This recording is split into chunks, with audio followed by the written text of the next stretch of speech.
ಮಗಳೇ, ಇವತ್ತು ಮೈಸೂರಿನಲ್ಲಿ ಎಷ್ಟೋ ದಿನಗಳ ಹೋರಾಟಗಳ ನಂತರ ಬೇರೆ ಬೇರೆ ಕಾರಣಗಳಿಂದ ಮಗಳೇ ವಿವೇಕ ಸ್ಮಾರಕವನ್ನ ನಿರ್ಮಾಣ ಮಾಡೋದಕ್ಕೆ ಅಲ್ಲಿ ಜನ ಅಡ್ಡಿ ಮಾಡ್ತಾ ಇದ್ರು ಮಗಳೇ. ಆ ಎಲ್ಲ ಅಡ್ಡಿ ಆತಂಕಗಳನ್ನ ದಾಟಿ ಮೈಸೂರು ಮಠದ ಅಧ್ಯಕ್ಷ ಸ್ವಾಮೀಜಿಯವರು ಇವತ್ತು ಆ ಸ್ಮಾರಕವನ್ನ ಭವ್ಯವಾಗಿ ನಿರ್ಮಾಣ ಮಾಡಿ ಕರ್ನಾಟಕದ ಮುಖ್ಯಮಂತ್ರಿಗಳನ್ನು, ಕರ್ನಾಟಕದ ರಾಜ್ಯಪಾಲರನ್ನು, ಭಾರತದ ಪ್ರೈಮ್ ಮಿನಿಸ್ಟರ್ ಅನ್ನು ಕರೆಸಿ ಗಣ್ಯಾತಿ ಗಣ್ಯರ ಮುಂದೆ ಕಿಕ್ಕಿರಿದು ಸೇರಿದ್ದ ಜನಸ್ತೋಮದ ಚಪ್ಪಾಳೆಗಳ ನಡುವೆ ಹೆಮ್ಮೆಯಿಂದ ಗರ್ವದಿಂದ ಉದ್ಘಾಟನೆ ಮಾಡಿದ್ರು ಮಗಳೇ. ಉದ್ಘಾಟನೆಯನ್ನ ನೋಡುತ್ತಾ ಆಶೀರ್ವಾದ ಮಾಡಲಿಕ್ಕೆ ನಮ್ಮ ಪರಮಹಂಸ ಮನೆಯಲ್ಲಿರುವ ಆ ಗುರುಗಳು, ರಾಮಕೃಷ್ಣ ಪರಮಹಂಸರ ಪೀಠದ ಕೆಳಗಿನ ಚಿಕ್ಕ ಪೀಠದಲ್ಲಿ ಕುಳಿತಿರುವ ಗುರುಗಳು ಕೂಡ ನರೇಂದ್ರ ಮೋದಿಯವರ ಪಕ್ಕದಲ್ಲಿ ಕೂತು ಬಹಳ ಸಂತೋಷ ಪಡ್ತಾ ಇದ್ರು ಮಗಳೇ. ಇದು ನಮಗೆ ತುಂಬಾ ಸಂತೋಷ. ನಮ್ಮ ಕರ್ನಾಟಕದ ಜನತೆ ತುಂಬಾ ಸಂತೋಷ ಪಡಬೇಕಾದ ವಿಷಯ ಮಗಳೇ. ಪರಮ ಪೂಜ್ಯ ಶ್ರೀಮತ್ ಸ್ವಾಮಿ ಗೌತಮಾನಂದಜಿ ಮಹಾರಾಜ್ ಯಾರವರು ಹೇಳು?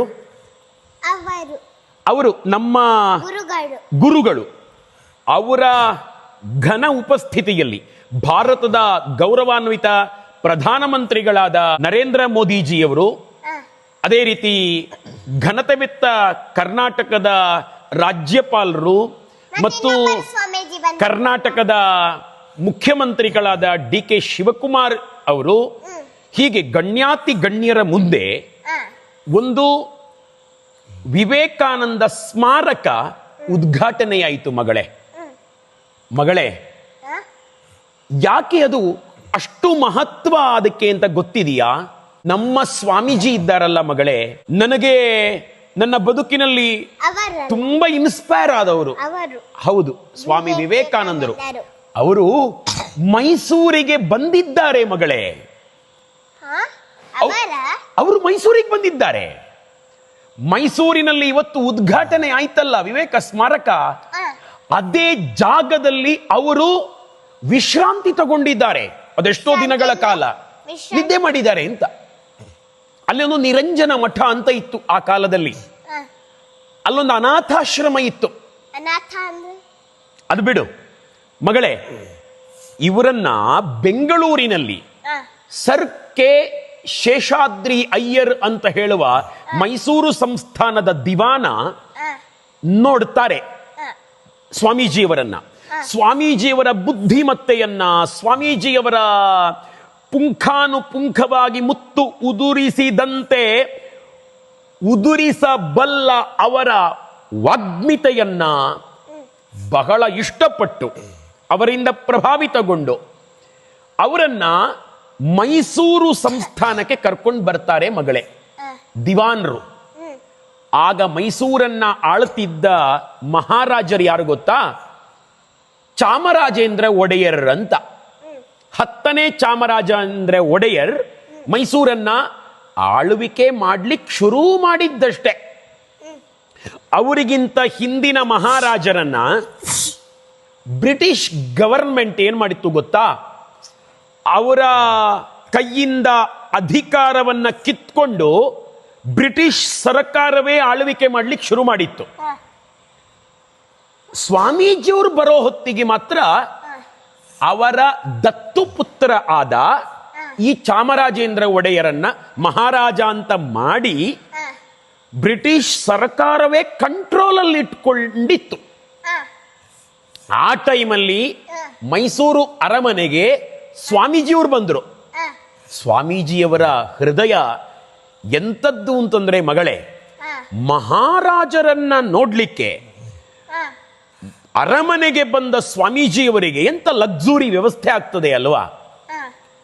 ವಿವೇಕಾನಂದರಿಗೆ ಅಂಥದ್ದೇ ರಾಜವೈಭವದ ವ್ಯವಸ್ಥೆ ಹಾಲ್ಟ್ ಆಗ್ಲಿಕ್ಕೆ ಒಡೆಯರ್ ಕೈಯಿಂದ ಮಾಡಲ್ಪಟ್ಟಿದ್ರೂ ಕೂಡ ಸ್ವಾಮೀಜಿಯವರು ಇಷ್ಟಪಟ್ಟದ್ದು ಅಪ್ಪ ಅಮ್ಮ ಇಲ್ಲದ ಮಕ್ಕಳು ವಾಸ ಮಾಡುವ ಅಲ್ಲೇ ಪಕ್ಕದಲ್ಲಿ ಇರುವಂತಹ ಈ ನಿರಂಜನ ಮಠದಲ್ಲಿ ಆಗಿತ್ತು ಮಗಳೇ.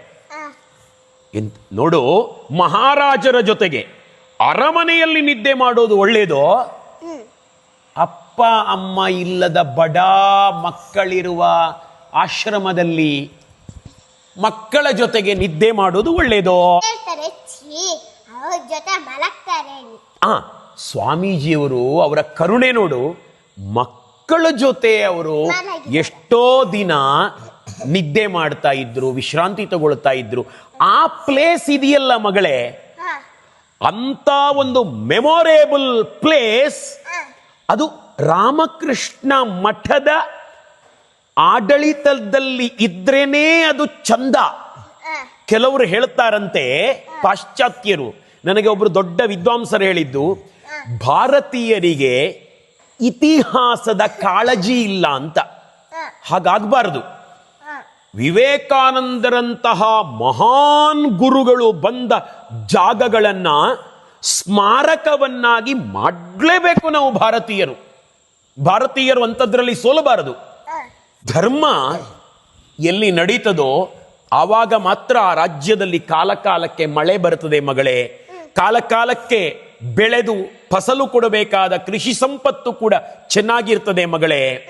ಯಾವುದೇ ಗುಡ್ಡ ಕುಸಿತ, ಭೂಕಂಪ, ಅತಿವೃಷ್ಟಿ, ಅನಾವೃಷ್ಟಿಯಂತಹ ಪ್ರಾಕೃತಿಕ ವಿಕೋಪಗಳು ಕೂಡ ಸಂಭವಿಸದೆ ಮನುಷ್ಯ ಜೀವನ ತುಂಬ ಚೆನ್ನಾಗಿರುತ್ತದೆ ಮಗಳೇ. ಹಾಗಾಗಿ ಇವತ್ತು ಮೈಸೂರಿನಲ್ಲಿ ಉದ್ಘಾಟನೆಗೊಂಡ ವಿವೇಕ ಸ್ಮಾರಕ, ಸ್ವಾಮೀಜಿಯವರು ಬಂದ ಜಾಗದ ಒಂದು ಐತಿಹಾಸಿಕ ಸ್ಮಾರಕ ಉದ್ಘಾಟನೆಗೊಂಡದ್ದು ಬಹಳ ಸಂತೋಷದ ಸಂಗತಿ ಮಗಳೇ.